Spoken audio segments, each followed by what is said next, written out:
Here is another in NBC's great parade of new shows.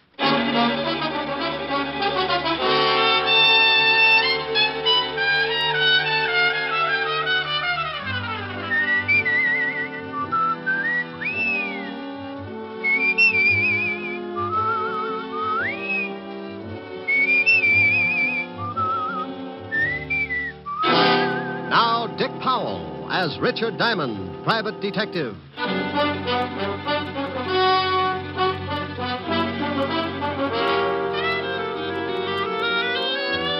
Hello there.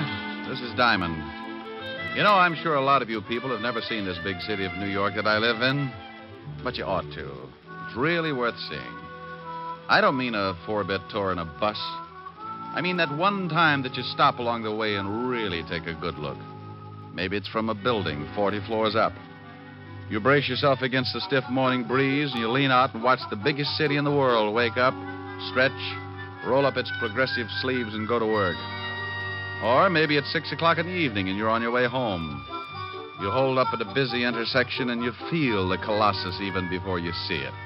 You look behind, to the right, the left, and then up.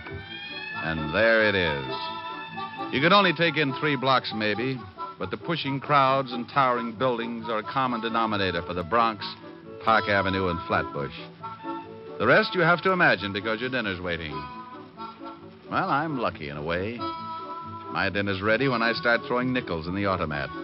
My meals and my time are freelance, and my work is a ringside ticket to the biggest city in the world. Sure, it's lonely sometimes, and trouble walks the streets on a 24-hour beat. But that's how I pay my rent. Trouble's my silent partner, and he sends me everything from divorce labels to some marked City Morgue, DOA, dead on arrival. One night last week, old man Trouble was sitting curled up on a doorstep watching 2 thugs hiding in the shadows of a building. Trouble had a big smile because he was cooking up a king-size mess for yours truly. Hey, Lou. Yeah? Ain't he ever gonna come out? He'll come out. We just gotta wait, that's all. Hey, Lou. Yeah, what is it? I hope he comes out soon. That cop car is due in a little while. Yeah. Hey, supposing they drive up the street just when he comes out. And we don't use the artillery. We don't? We follow him and get him someplace else. Okay. Hey, Lou. What? Here he comes. Yeah. You ready? Yeah, sure. Look, he's got his 2 big watchdogs with him. Get set. Now. We better get going. Don't run, stupid. You think we was being clocked? Hey, Lou. There's that lousy cop car. Come on. Where you going? In this club. Come on, hurry.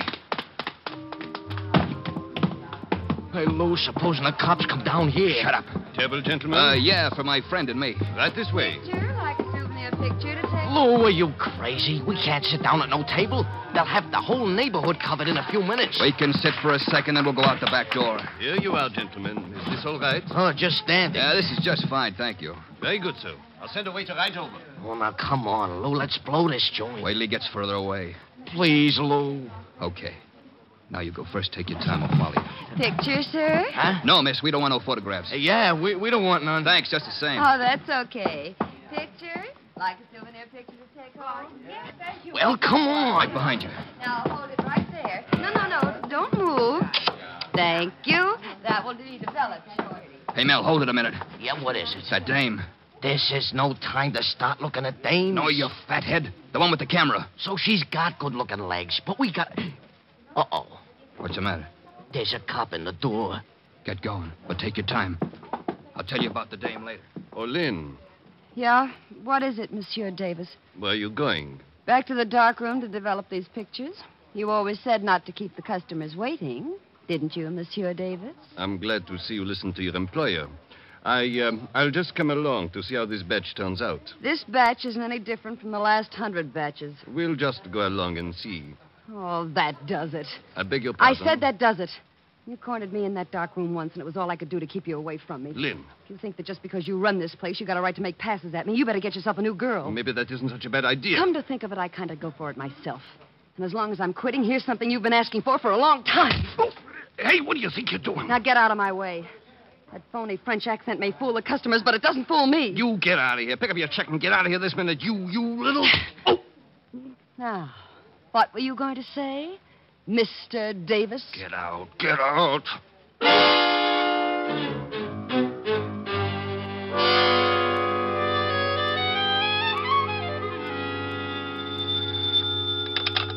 Diamond Detective Agency. If you've lost a body, let us dig it up. Oh, Rick, that's awful. Depends on who we dig up and how long he's been there. Rick, Hello, Helen, baby. you're simply gruesome. I know it, but my tongue matches my shirts. What do you do when you wear stripes? I tell everybody I've been licking barber poles. Oh. Nah. Thought you'd catch me, didn't you? No, I don't think I'll ever get you. Oh, I think you're the prettiest little old gal in the whole dang breasted state. Flattery will get you nowhere. Have we got a date tonight? Only if the elevator is still running. Mr. Diamond? Hmm?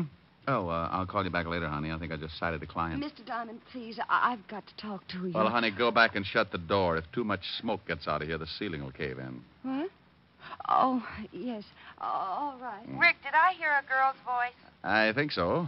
But maybe she just wears those clothes because her mother never had a haircut. What does she look like? I can't tell you right now. I'm parked behind a curb.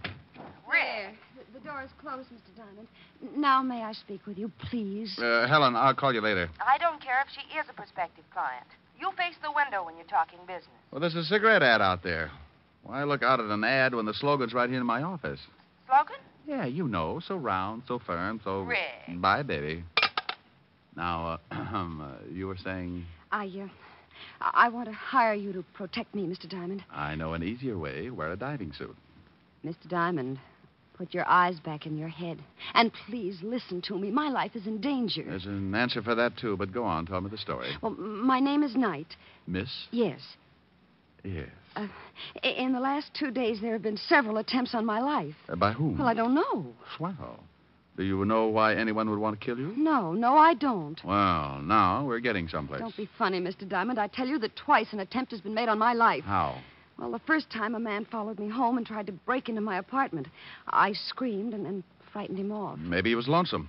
What about the other time? Well, I don't know whether it was the same man or not, but the next night a man jumped out of a car and tried to make me go with him. I kicked him and ran down the block. Sounds more like a kidnapping than attempted homicide. Why didn't you tell this to the police? Oh, I did. They investigated, but I couldn't give them enough to go on, so they just put a man watching my apartment. I bet he has to stand in line. Didn't they give you an escort? No. They seemed to think I was after some kind of publicity or something. They told me it was all right to go out in the daytime, but to stay in my apartment for the next couple of nights. Sounds reasonable. Will you help me, Mr. Diamond? I'm afraid this will happen again. My dear, my fee is $100 a day in expenses. $100 a day? Oh, Mr. Diamond, I don't have that kind of money. Well, neither do I, but if I starve, I do it with dignity. I can't lower my fee, Miss Knight. I never have. Well, then, I'll have to find another detective agency. There are a lot of good ones. I'm sorry, the rule might bend a little, but it won't break. If I took the job knowing you couldn't pay half the fee, 10 minutes later, some guy from Texas with an oil-soaked wallet might want to hire me to count his gas stations. Sorry, but it's a tough world, Miss Knight. Yeah. Well, thanks, Mr. Diamond. Maybe you could recommend someone? Oh, any of them are good. Just close your eyes and open the classified. Well, goodbye, Mr. Diamond. I'm sorry. So am I. My conscience just slit its throat. Like you said, Mr. Diamond, it's a tough world. The toughest. Goodbye. Yeah. No, nuts. Yeah, what is it? Diamond? He's hiding his head in the desk. I'll get him for you. Come on out, you heel. Look, I don't know who this is, but put Diamond on the pipe. This is Diamond. Wait till I get the bad taste out of my mouth. Look, you can wet your whistle later. I've always wondered what happened to people who said that. Is there a dame in your office named Knight?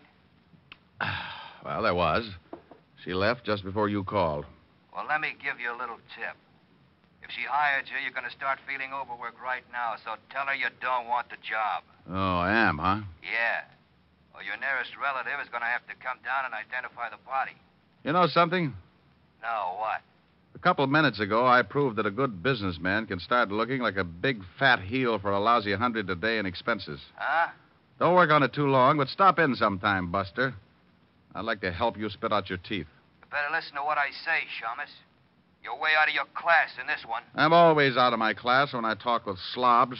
And if you don't like it, look me up. I'll be working for Miss Knight. I went out of my office in a hurry. When somebody tries to push me around, it's like giving a kid a slingshot in a hothouse. You can tell him all night not to do it, but by morning, he's busted every window in the place. I hoped I might catch Miss Knight before she got to the street, so I grabbed the elevator and went down to the first floor. I couldn't find her in the lobby, so I went out on the sidewalk. The street was crowded, but those curves showed up like a covered wagon on Madison Avenue. She was just starting across Broadway when a big black sedan pulled up and a guy climbed out after her. I took off as fast as my little 175 pounds would carry me and cut kitty corner across the street with an eye on the black sedan. The guy had her by the arm, and I knew when she stopped struggling, he'd showed her his gun. I was on a dead run, going to make like a big hero, but his .38 changed my mind. He missed with the first one, then he shoved the girl away from him and tried again. I could hear the slug whine past my head, so I hit the sidewalk right next to the girl. He jumped for the car. I just lay there and watched him drive off. Did you get the license number? Oh, it was covered with mud. Gee, I guess we must look pretty silly just sitting here. Yeah. Got some jacks? I'm a whiz at forces. Maybe you believe me now, Mr. Diamond. Yeah. Here, let me give you a hand up. Thanks. Now, come on, let's get out of here. We're collecting a crowd. Where are we going? I know a policeman who can't understand attempted assault. He says it's not necessary. And believe me, baby, he's got a cure for it. Come on.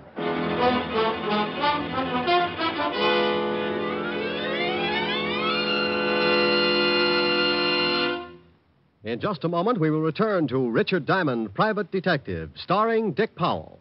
But first, the National Safety Council reports that in almost every motor vehicle accident, there is one or more violations of the law, speed, drink, and carelessness being the worst offenders. The difficulty is that people continue to think of the horror of accidents as always happening to someone else. It never occurs to us that we may be killed dashing out to lunch tomorrow. Yes, it can and does happen, for it's the careless little chances each one of us takes every day that cause the big accident totals. Every motorist and pedestrian is urged to support actively the safety movement in his own community. Be careful. The life you save may be your own. And now, back to Dick Powell and the second act of Richard Diamond, Private Detective. Diamond is hurrying with his pretty client to see Lieutenant Levinson, head of homicide.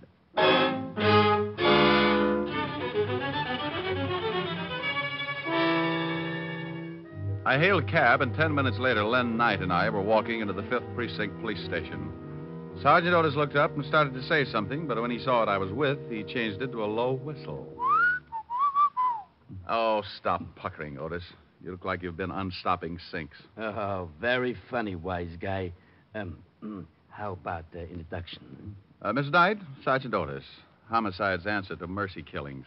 Hello, Sergeant. Yeah, don't pay no attention to him, Miss Knight.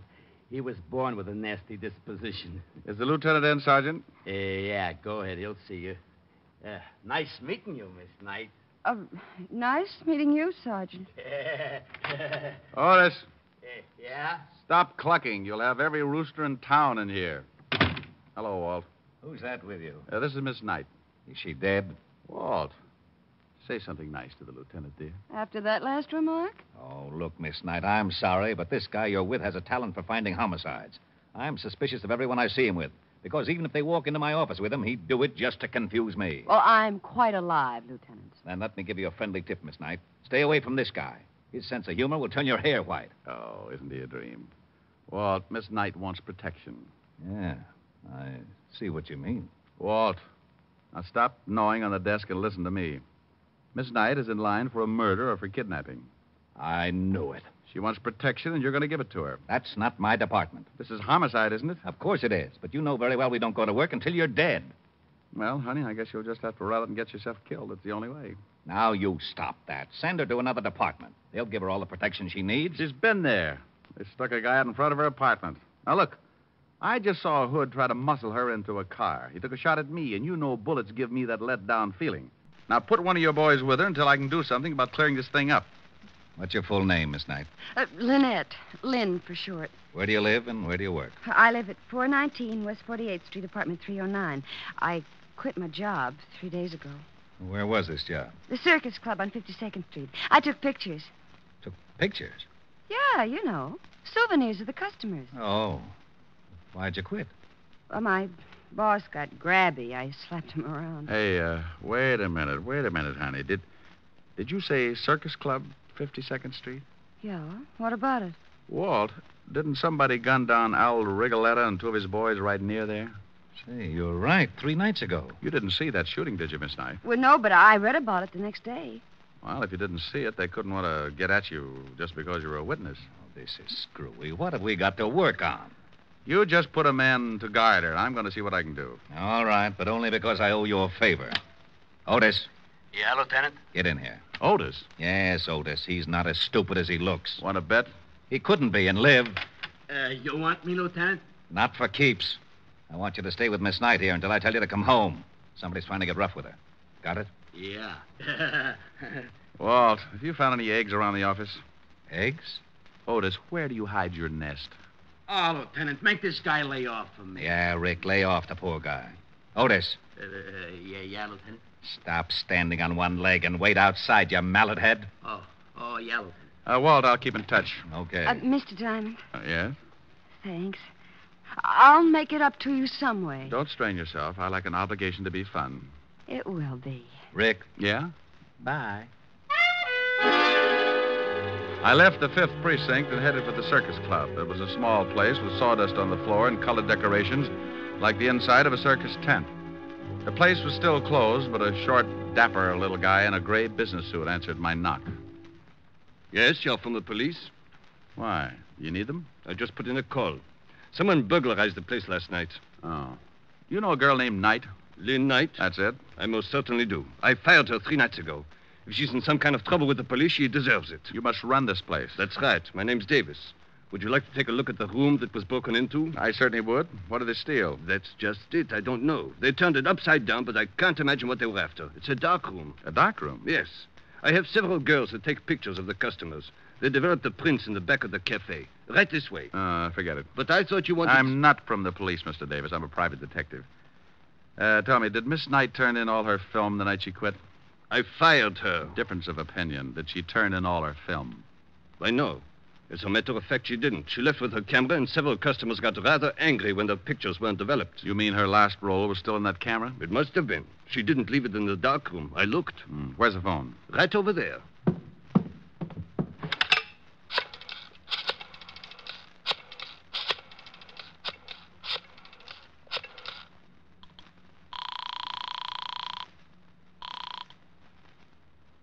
Lieutenant Levinson, homicide. Walt, I think I've got something. Diamond, I've got something, too. A sour stomach and headache. What's the matter? Otis followed that night dame halfway home, and some guy stepped out of an alley and split his head with a sap. He's down in emergency getting his skull crocheted. What about the girl? We don't know. Otis can't remember. Oh, that's dandy. I'll call you back. Now, you wait a minute. I can't. Bye. I had one of those muscle-bound hunches, and I had to work fast or Lynn Knight was going to get herself kicked around and maybe end up in the city morgue.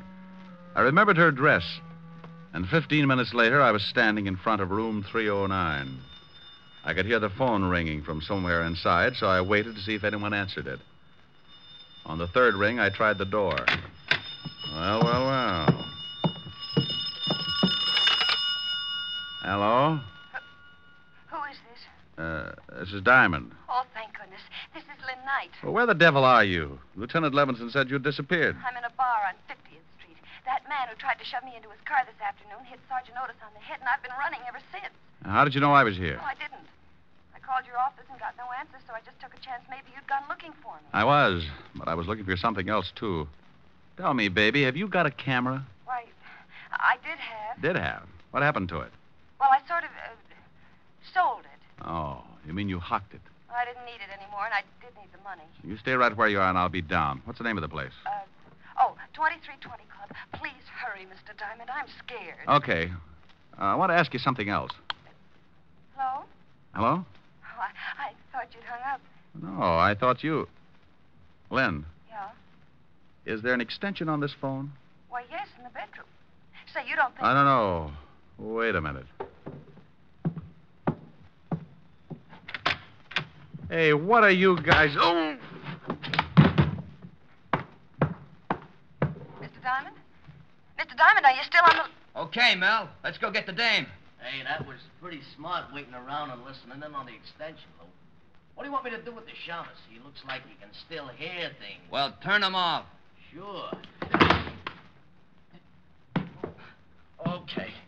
Okay, let's go. What are you limping for? I kicked him with the wrong foot. I got a lousy ingrown toenail. I laid there trying to crawl back to a more sensible way of life. He'd kicked me so hard that it shook my eyes loose and they'd run back into my head to hide. Everything was suddenly crammed into a long funnel that disappeared into the floor, and I felt pretty sick. I was stuck in an acre of colored molasses, and trying to get myself loose was like pulling a pillow through a garden hose. When I finally made it, I stuck my head under a sink and let the cold water bring me back to normal. Then I headed for the 2320 Club in a hurry. Something I could do for you? I'm looking for a girl, but I don't see her. They come and go. It's like that around here. She had on a green skirt and a jersey blouse. Couldn't miss her unless you don't like girls. Oh, her. She used the phone and then she left. Alone? No, a couple of ugly-looking guys came in and she left with them. Hey, you know her? Yeah. Well, she forgot her purse. You might tell her. Her purse? Let me see it. Oh, no. Here's the badge, Buster. Oh, okay. He handed me the purse, and I went through it. Nothing much but a pawn ticket. I looked at it, and that hunch started biting my leg, so I took off for the pawn shop. Good afternoon. Here's a ticket. I want to claim the article. Sure. A11249. Here it is. Ah, lovely camera. Bingo. Did the girl sell it to you? No, she just wants me to claim it for her. Well, be careful. She said there was still some film in it. She wanted to come back and get it when she got a new job. $15, please. Yeah, here you are. Is there a place around here where I can get the film developed? Right across the street. You can see it from here. Ah, thanks.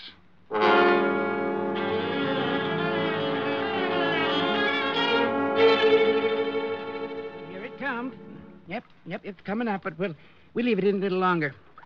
Hey, maybe I'm nosy, but what's so important about this roll of film? I'll tell you better when I look at it. Well, I'll turn on the light. There you are. Yeah. Well, nothing on this one. Nope. Hey, look at this. Oh, some old guy with his wife. Is that what you wanted to find? You see those two guys in the background that look like they're just sneaking out of a chicken house? Yeah, so what? The one in the back is Lou Garzoni. The gangster? Yeah. Give me that negative. Let's get out of here. Well, you two holding hands in there? Hey, who are you and what's the gun for? Take it easy, Doc. He shoots people. That's right. Now back into the room. All right, but take it easy with that gun. Give me that negative, Shamus. Okay. Yeah. Now, where's the picture? It's still in the juice. Well, get it. I'll get it. That's better. Well, come on. I can't seem to find it. Oh, yeah? Look for yourself. I'll look. See? Say, you threw it in his face. That stuff might blind him. So now he can't see to kill you. My eyes. Get me to the doctor, quick. After you tell me where the girl is. 212 West 45th Street, apartment 513. Hurry, I can't stand it. Call a doctor for this guy and then get hold of Lieutenant Levinson, 5th Precinct. Tell him to meet me in front of 212 West 45th and to step on it. Yes, all right. I'll take those pictures. I can't stand it. I'm Ah, sure you can. It's no fun looking at the electric chair anyway.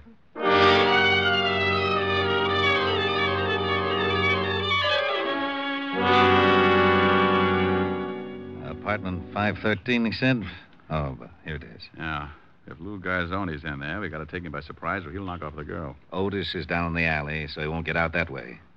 Well, here goes. I hope it works. Yeah, who is it? Oh, Mel had an accident. He sent me up to tell you.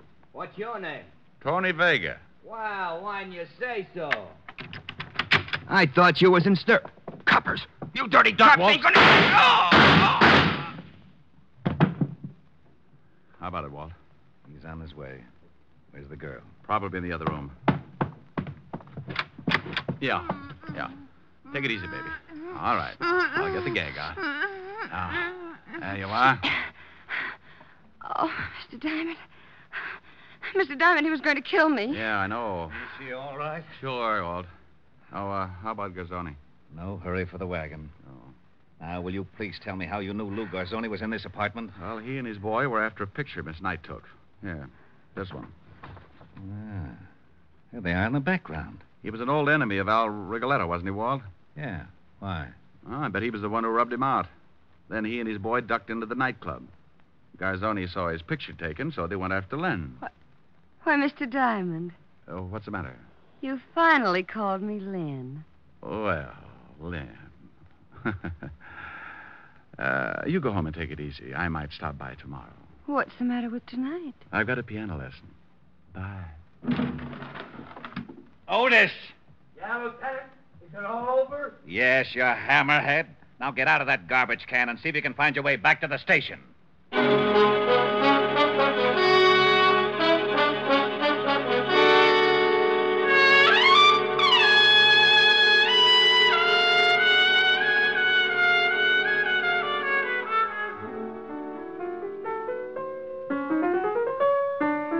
Oh, Rick, stop it. Okay.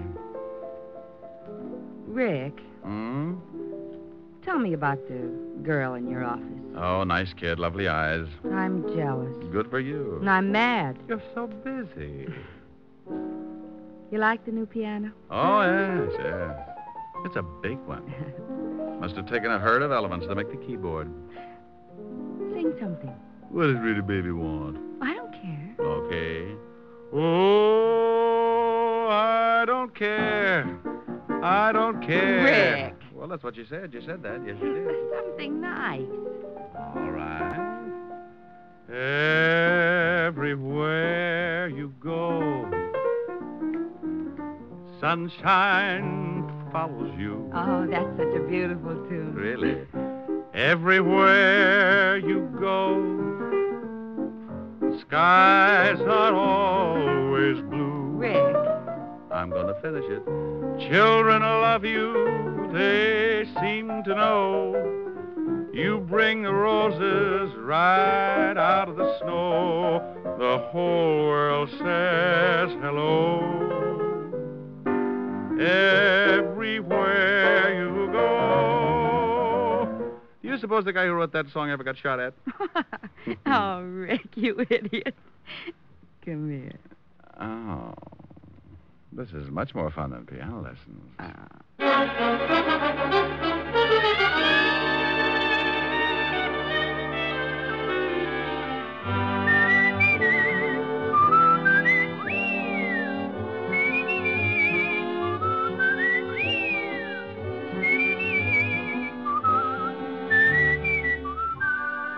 You have just heard Richard Diamond, Private Detective, starring Dick Powell. Helen was played by Virginia Gregg, Lieutenant Levinson by Ed Begley. Also in our cast were Wilms Herbert, Joan Banks, Paul DuBois, Herbert Ellis, and Sidney Miller. Music was under the direction of Frank Worth. Richard Diamond is written by Blake Edwards and directed by Richard Sandville. And now, Dick Powell. Friends, I want to remind you of the wonderful group of programs NBC has on tap for tomorrow afternoon and evening. Shows like Hollywood Calling, Guy Lombardo, Four-Star Playhouse, The Ethel Merman Show, and the NBC Symphony. For the best in radio listening tomorrow and always, keep your dial tuned to your favorite NBC station. Dick Powell soon will be seen in the screen version of the best-selling novel, Mrs. Mike. And don't miss the interesting story, My Mr. Powell and His Mr. Diamond, in the September issue of Radio Mirror, now on your newsstands. Now, this is Eddie King, inviting you to be with us again at this same time next week, when we will again bring you Dick Powell as Richard Diamond, Private Detective.